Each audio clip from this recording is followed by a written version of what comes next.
semis now, your season is pretty much done. Yep, okay. Qualifiers round 4 as well. Average attendance 3,802. And a little bit disappointing and a bit of a point in the groin for the excitement value that the qualifiers are bringing for us. Yep. But we'll move on to the action on the field more so. So Salford was a Saturday game. Salford versus Toronto. It seemed done and dusted at half-time, 20 points to 0 to a Salford side that were playing a championship side at that stage. It finished up 28-16, so Toronto won the second half. 2,509 there. Robert Hicks was the referee. You can't moan about away crowds. The away fans not turning up when you've only got 2,500 of your home crowd there. Yep. Rich Langley was the first person to get in touch, Dom. Yep, Toronto just don't seem to have what it takes and look like they'll struggle if they go up. Salford have some quality, but probably lucky they're nearly up, as they will be without their best player for the rest of the qualifiers. Best thing about their games is the spoof, Marwan Twitter account.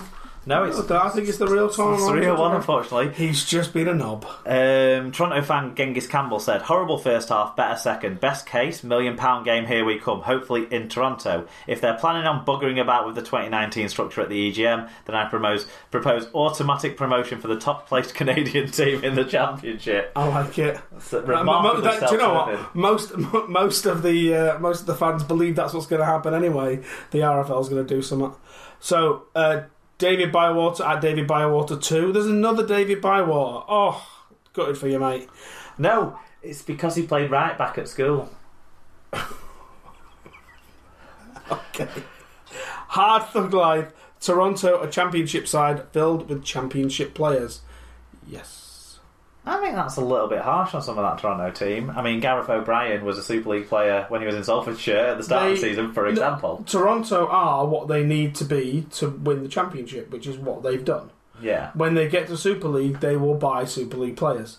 They're already rumoured to have got Wilkin now. Yeah. There's definitely more in the pipeline. They just need to be confirmed that they're going to be there. The Toronto side that playing now is not going to be the Toronto side that comes up next year. No, but they've signed Mason Caton Brown, who's a Super League player in my book. They've signed people like Ashton Sims ahead of this year, Jack Buchanan, people who maybe... What I want to see them start doing is not just signing people at the back end of the career, and people like Mason Caton Brown fit that bill, and Gareth O'Brien fit that bill for me. Okay. You were going to... they also need to, they started the work on academies and stuff like that. They've started to go out to schools. And the Toronto team are working a lot with the rugby union in Canada, because in Canada they don't have this massive divide. They don't have this massive history of you fucked us, we'll fuck you. It's all just rugby over there. So they're working together. So that's a really nice thing. The Rugby Alliance. Okay, Martin Simpson said, Toronto have played Salford twice and each time they've been in form. I want to play the team that lose more than they win. A better start to the second half improved our points difference and should give more confidence. Although the hope it provided made the defeat harder to take. Disappointed with Hastings' tackle. I want Salford to win their remaining games, but potential suspensions make that less likely. We can only hope. So 2 games for Jackson Hastings. We'll talk about his tackle in a bit. 1 game for Luke Burgess. We'll talk about his tackle in a bit. Paul O'Brien at POB 1976. Salford managed to hang on after a great first half from the Reds. Toronto never gave up and made a fight for it in the second half. Though the referee had a good game, with all the cards being correct in my opinion. The final card of the game was a bad one.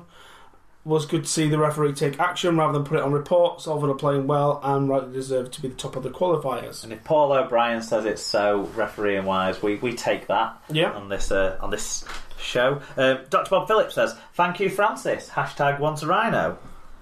Right, okay. So, no, that's the wrong game. I was going to say that's not mine. No. That's not on mine. It's the next game. I thought he'd send that in separately. That's the next game. Let's have a look. It's just because I made a mistake, though. That's all right. Don't worry. I made a mistake. We'll move on. Right. So the red cards. Then that's what we want to talk about. Yeah. First of all, because there was also the sin binning for Lamatasi as well. I thought that wasn't as bad a tackle. Luke Burgess was direct to the head. So direct to the head with force has to be a red card in my book. And so the right call was made there. The Jackson Hastings one was hugely disappointing. He's done everything right to this point.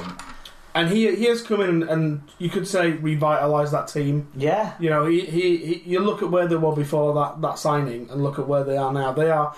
It's like I was speaking to some Halifax fans last week, and they were absolutely gutted that Salford gave them a big dicking. And I said, look, it's a completely different team to what it was. Yeah. You are not playing against the Salford that was there. You're playing against a team that is You're not playing revitalised. the side that was hammered by 12-man St Helens. Exactly. The only thing I saw of this game was the Jackson Hastings, because my Sky Plus didn't record it, and I only saw what was before the Saints match on my Sky, and you've got to be good. It's the last 40 seconds of the game. You go in with a stupid tackle like that, and it wasn't just a waving arm. It was an arm that was held out with some force. He was intending to cause force. I don't think he was intending to get the guy around the head. I don't think that's what he was setting out to do. Yeah. But when you do that sort of tackle unnecessarily, yeah, you've lost a bit of control there, and you deserve a ban off the back of that. And he's got that. And the knee after didn't help at all. I thought that was over-egged a bit, the role that played. I'm not sure even if that was... I couldn't say for sure that was on purpose. Well, if someone... I don't think it was on purpose, but again, you've lost control. When you go down to the ball, when you go down to the floor, if you know there's a player's head there, you try and control yourself and make sure... Yeah, it was an awful tackle, wasn't it? And it's been dealt with the right way, on the field and after the event, I think, as well, to be honest. I've deliberately started with those negative points of those bad tackles because I wanted to talk about the best parts of it and the best parts of Jackson Hastings as well, really, because his try in just before half-time was an absolutely brilliant try from Salford, a really great team try.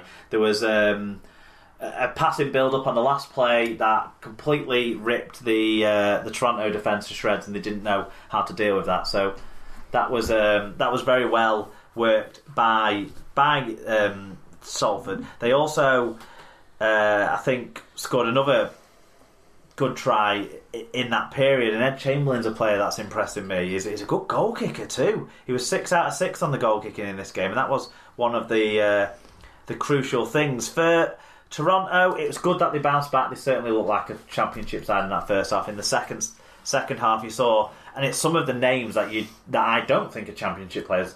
Matty Russell is good enough to play in Super League. Chase Stanley, if fully fit and fully competitive, is good enough to play at a higher level than the championship. So I think there's a lot to work on there for both sides. I do think both could still be in that conversation, obviously, for Super League for next year, but Salford have done themselves no harm with 4 from 4. Well done to them. No stats on this game, so we move on to the next game. Widnes versus Leeds. Yeah, so this was Sunday afternoon, played on the plastic pitch over at the Select Security Stadium. 16 points to 6 it ended up, but it was 6 points to 4 to the Vikings at half-time. The fans were in dreamland. They maybe are going to see a win. 4,050 of them were there. Chris Kendall was the man with the whistle. Do you want to take us through the first of the fan reviews? Rich Wilkinson, any win at this point is huge. It doesn't matter how you get the points. In the context of the middle eight, Leeds needed that big time. Leeds was shocking. Widnes gave it everything. 2 wins will see us safe. Paul O'Brien, 1976, POB 1976 said, well, another defeat from the Vikings, but at least there was an improvement. Both teams looked nervous and the game never really got going. Widnes had chances to win, but couldn't get over the line. Leeds took their chances. Their first try was from a loose ball, and their second came after a 40-20. Arvan dropped an offload from Inu that could have squared the game up, but it was not to be. Dr. Bob Phillips, I'll read it out again. Thank you, Francis. #once a Rhino. Now, I didn't listen to this, but you did because you'd already left. We were all in the pub at the same time. Yeah. With the Nadins and Fatboy Rob, who were continually updating me with the score, but only when Widnes were winning. When the Rhinos got back in, they wouldn't update me. So it was an interesting back and forth. Well, I got in the car just as Richie Myler picked up the loose ball, got it into Luke Briscoe's hands sensibly, and Luke Briscoe did the rest to continue his strong form in the qualifiers for the Rhinos. But yeah, it was the fact that they weren't able to make any sort of... It had been a slugfest up to that point. Neither side, it sounded like, had the capability of creating anything. So the fact that it came off an error that first try, not a surprise. Then Leeds just couldn't defend their own line. Nope. The next time around, it was a powerful try from Tom Alberson, but Nathaniel Petterick should be someone who can stand up to that sort of stuff. You would think. The final try, the Richie Myler try, was kind of after the game was done almost, and Widnes were pushing it. But yeah, Widnes had a real good chance that Pat Arvan put down about 15 metres out, about 10 minutes from the end, and it really would have potentially changed things around. It would have seen them coming home with and the crowd were backing them a little bit in this game because they'd shown a lot more metal. Yeah. Maybe not any sort of flair and skill, but a lot more metal. But really, for both sides, but they didn't win, so what a shame. Yeah, for both sides, Leeds needed to sort out the defence, didn't they? So do we say they've done that? They still don't know. I mean, this is the Leeds that last week was Hull KR? Yeah. Yeah, there was 4 men on the tackle and he still got through and did the try. Like, what is going on?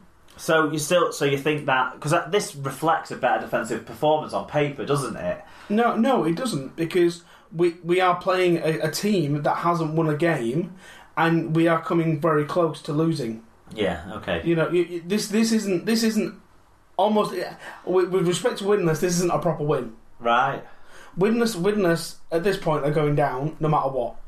Almost certainly. If they win the last 3 games, they'll have a chance of being the away side in the £1 million game in theory. Yeah, exactly. And it's just so we should be getting 40 on this, and we shouldn't be letting in, but we are. You know, the fact that we're gracious and the fact that we're celebrating this win is where we are. Shows where you're at. If we'd have lost this, we'd have deserved to go down. You know, we talk about promotion relegation. There was nothing in this world that could have kept us. Like, we should have gone down if we'd have lost this. We deserve to have. And so the fact that we won... Yeah. But the fact that we won, I'm happy we won. But we still need to think about next year. We still need to think about what we're going to do. Basically, it feels like there's still an asterisk next to all 3 of the wins that they've had in the qualifiers with, you know... Really, we've the way that them. Toulouse and London were allowed to play against the Rhinos and score so many points was kind of like a precursor to what happened in the Hull KR game, where against a slightly higher level of opposition, you can't get away with that shit. And this game, you're still worried about the defensive element, even though it's probably the attack that was more embarrassing on this occasion. Nobody is coming to Headingley being scared anymore. No, that's true. That is a strange thing, yeah. But, you know, you've got some good young players like Jack Walker, who was impressive in this game. You know, Briscoe is coming back in the side in this game as well. You know, when we sign Briscoe back, you just think, another fucking championship player. You know, that's all we seem to be signing. But actually, do you know what? He's come out of his shell and he's making the meters. Yeah. And he's certainly taken up now that our man, Mr. Ryan Hall, has got his injury and won't be playing for us again. It's okay. Okay. It's alright. We did get stats on this one. Luke Briscoe, 1 try, 155 metres. Brad Singleton, 51 tackles and 11 marker tackles. Boy, is doing some defending this year. Jamie Jones-Buchanan, 40 tackles and 119 metres. For Widnes, Tom Alberson, a try and 108 metres. Joe Mellor, who played at fullback in this one, interestingly, 5 tackles and 130 metres. Chris Houston, 41 tackles, 10 marker tackles. He did give away 2 penalties, though, of course. My last point on this game is, why the fuck was Ferris captain? Was he? I thought Jamie Jones Buchanan was. Oh, was he? But I read that Ferris was captain. Does it say? It might be when JJB went off, Ferris picked up the mantle, possibly. But then when you look through the rest of it, Brad Singleton's the only other one that Brad Singleton's out, in there because we've got a group of 4 captains. Well, Joel Moon in it as well. No, Moon isn't in there because he's going. Right, it's a group of 4 captains. Group. Yeah, it's Singleton, Ablett, because we're trying to keep him for some fucking reason. And then, but I know that Ferris isn't in there. Buchanan's Watkins in there. would be the right. No. This is why Watkins is injured. Oh, okay. So we've got 4 rotating captains. God, I bet you can't wait to get him back next year. Dreaming, but He's just had another baby, I believe. So congratulations. Yeah, congratulations to the Watkins family, the growing Watkins family. Well, my last word on this game is I'm going to have to update my spreadsheet because Widnes gave another debut away to Joe Lyons, who played in the halfbacks, and actually his name came up quite a lot on the radio commentary. He didn't seem to shirk away from it. They seemed to be impressed with him. And I listened to most of the game through the radio Leeds commentary. In fact, I listened to all of it through that because that was the only place I could find it. They seemed